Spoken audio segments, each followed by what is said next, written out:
Hi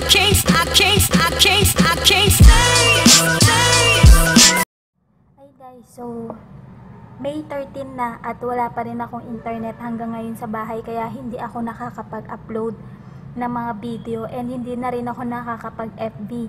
Wala na rin ako napapanood sa inyo kasi yun. So yan, nalaglag na naman yung picture, sandali. At inayos ko na rin pala. Ngayon lang ulit ako nakapasok dahil nabakante ako, and habang bakante, yun, may mga ganap naman sa akin. Yung sa shoot ko dun sa birthday ng bata, hindi ko na siya na, wala akong behind the scene nun kasi wala namang magpipicture sa akin. So, yun lang yung pangit kapag wala akong kasama. Walang makakanood kung paano yung ginagawa ko kapag nasa ganap ako yung mga ganyan na shoot. So, ngayon, ayan, iniwan ko siya para mamaya tatanggalin ko na lang or i-off. So, ngayon lang din ako nakapag-vlog dito ngayon sa studio dahil, yun nga, bakante. And, yun lang yung pangit sa part ko.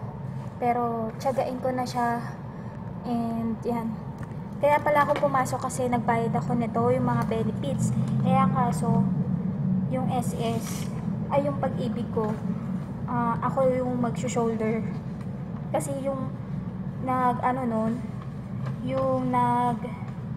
tawag doon, yung lalaki kasi ginawa niya akong individual. So, dapat kasi naka-share yung ko dito, yung employer ko. Ang kaso, gulantang din yung lalaki, hindi niya alam kung paano gagawin nga ron sa akin.